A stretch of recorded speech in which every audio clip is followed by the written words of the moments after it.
sini. Malah nggak kelihatan pakai ini. Sama bang.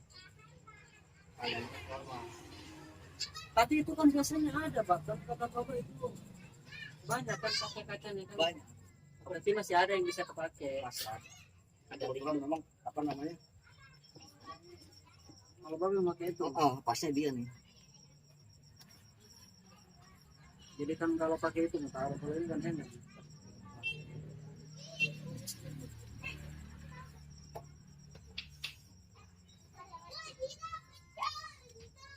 Ini kita mulai lagi nih ya. Bismillahirrahmanirrahim. Kita kan sedikit enggaknya udah tahu buat teman-teman yang di rumah, sekalian aja nih, sekalian kita kumpul bareng, belajar bareng. Buat teman-teman yang belum melihat part sebelumnya, silahkan lihat part satunya. Ini udah masuk part 2. Sebelumnya kita kan ngebahas tentang sistem dasar SPPS yang saya jabarkan melalui sistem torrent pada rangkaian pompa air. Jadi kurang lebih seperti itu. Buat yang belum mengetahui sistem SPPS, silakan buka video sebelumnya. Ini lanjutan dari video sebelumnya.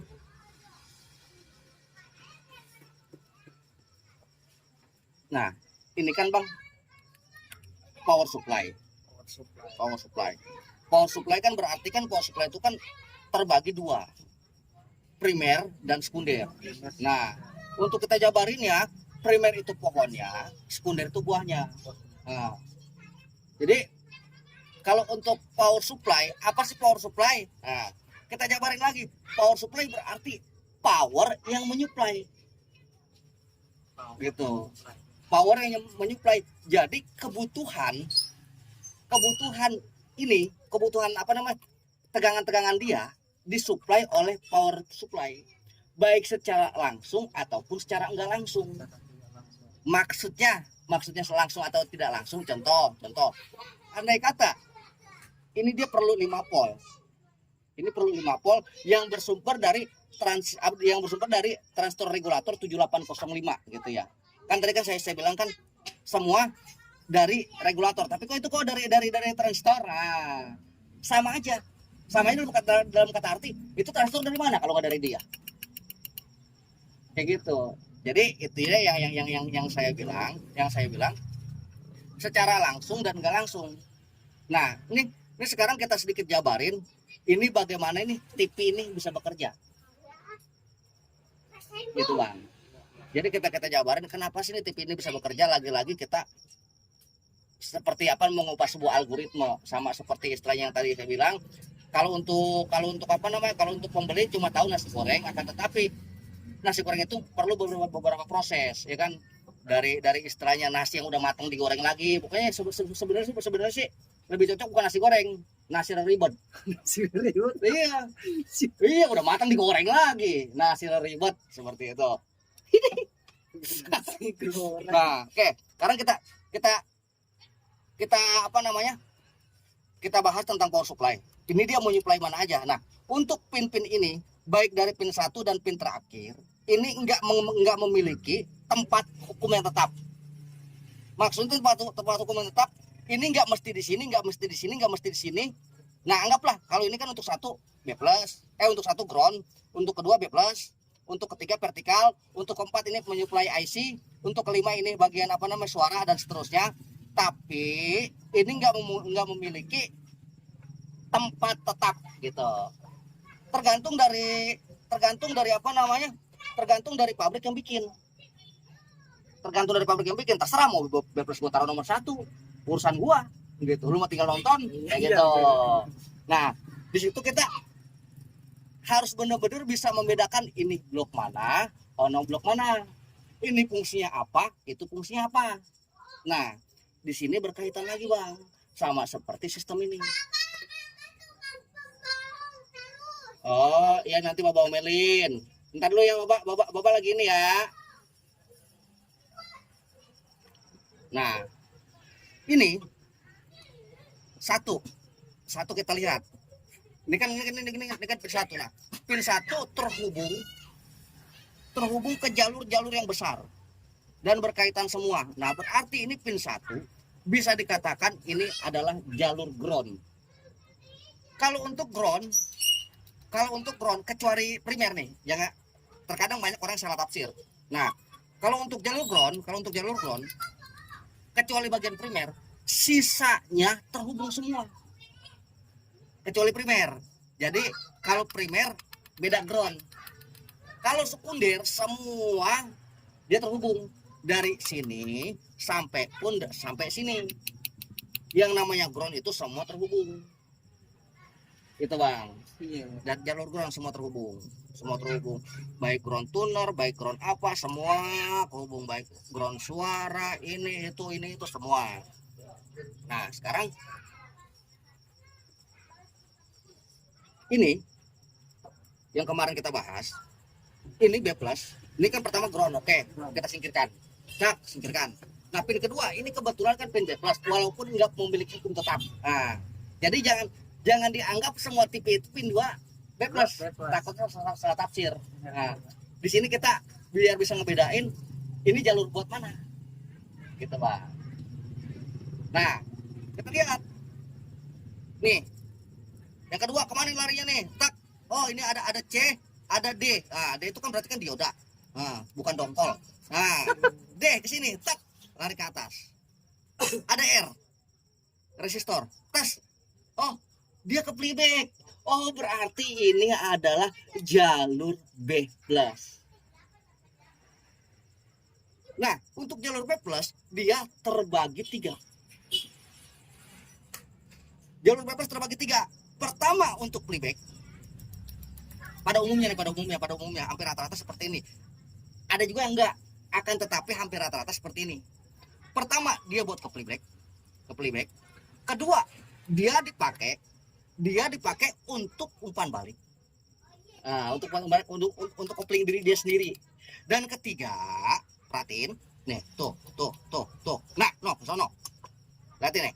Tuh, ada resistor ke sini. Tak. Nah, resistor dia ada dioda Zener. Nah, di sini tertulis 33 volt. Berarti ini tegangan untuk PT. Apa tuh PT? Cakep, apa itu PT? PT itu syarat untuk tuner bekerja. Jadi B+ itu dipakai, jalur B+ itu dipakai pertama buat playback. Nah, kedua buat umpan balik, ketiga buat syarat tuner. Kalau yang masih mengadopsi sistem analog, gitu. Nah, kalau misalnya nggak ada 33 volt, nggak bakal ada siaran. Gitu Bang, kayak misalnya tipe ada apa namanya, siaran nggak nyangkut, nggak nyimpen. Nah, 33 volt. Oke, kita urut. Nah, ini dia. Tak. Nah, ini ada dioda Zener. Kebetulan kalau dioda Zener dia itu berbentuk seperti transistor, akan tetapi kakinya 2. No. Kalau misalnya maaf, bukan ngomong kasar nih Bang. Kalau misalnya biasa disebutnya ini TR kaki anjing. Karena kayak maaf, kayak anjing kencing. Tuh, 2 tuh gede kering. 1 dinumpang lagi di kakinya.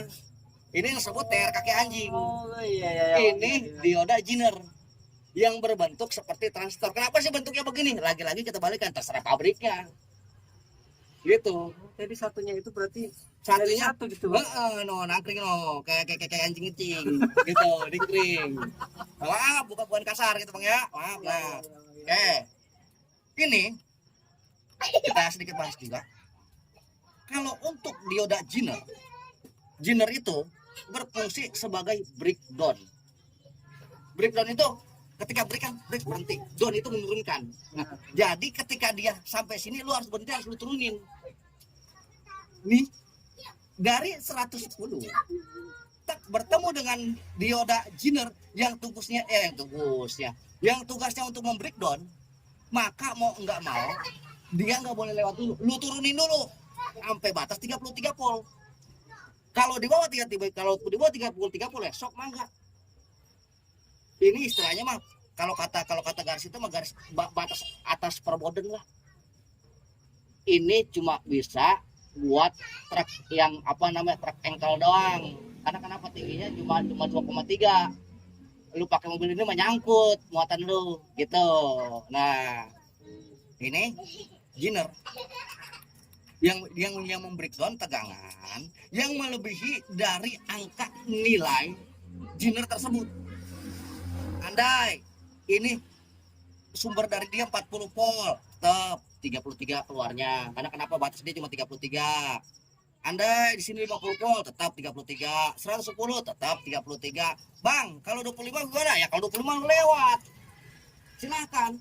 Soalnya gua nggak batasin cuma 33. Paling tingginya. Cuma di sana bisa kerja enggak? Kayak gitu. Itu ulasan sedikit tentang dioda Giner. Pokoknya kita bahas nih. Kita bahas semua tentang ini nih. Kita bahas semua tentang ini. Nah, dari sini tes. Nah, dia terus lari ke sini tuh. Tak, ada W.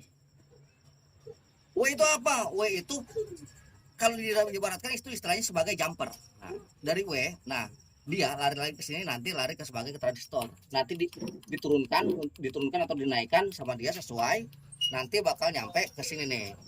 33 volt. Pokoknya ada di kaki bagian sini. Ini kebetulan udah lama nggak main di analog, jadi 33 volt saya pun sedikit lupa pin yang mana. Harus kita ukur. Oh, anggaplah di sini gitu. Jadi untuk B+, dia membantu mengaktifkan untuk bagian tuner 33 volt, bagian sinyal tuner. Oke. Dah nih, Pak, paham ya? Dah, paham. Yang ini. Oke. Set. Satu. Kedua. Fokus. Ketiga ya. Satu ground. Kedua B+. B+, ketiga kan nggak ada nih NC, nggak dipakai. Enggak dipakai tuh, Bang. Nggak dipakai tuh jalurnya tuh. Ini biasanya dipakai buat video, kalaupun dipakai. Kebetulan ini video dia ngambil dari playback. Jadi yang tadi lagi-lagi saya bilang, terserah pabrik mau bikin gimana. Iya, Kayak tadi gitu. kan bilang mau nanya ada yang nggak di. Berarti itu benar, Bang. Iya, ini sebenarnya ada, cuman ini nggak dipakai karena berhubung dia tegangan video bersumber dari sini. Kalau misalnya dipakai, mungkin ini buat tegangan video. Oke, tadi 1, 2, 3, 4. Nah, kita ke pin yang kelima, ya kan? Ke pin yang kelima.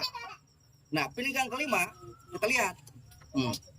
Ini kan kalau misal keluaran dari ini kan masih berupa AC, nih. Setelah melewati dioda, maka menjadi DC. Itulah perbedaan antara AC dan DC. Ketika melewati sebuah dioda, maka tegangan menjadi DC. Nah, kita lihat dia. Trak. Nah, tuh dia lari ke sini. Tak, tuh ada W. Berarti W itu jumperan. Tak. Nah, tuh. Tak. Nah, oh, ini buat IC vertikal. Atau lebih mudahnya begini. Ketika kita lihat tak kan lewat ke sini. Ketika lewat W ini kan masih C563. Nah, ketika melewati W ini masih W507. Nah, nah ketika di sini dia udah berubah menjadi berapa tuh? Nah, ketika ke sini dia udah merubah menjadi IC D4 sekian. 451. Iya, 451. Jadi tugas regulator hanya sebatas ini, Bang. Sisanya ini udah beda blok lagi, blok regulator. Oh, udah bagian teknik. Nah, ini udah bagian vertikal nih. Kalau sini regulator. Nah, jadi ini buat memicu IC vertikal.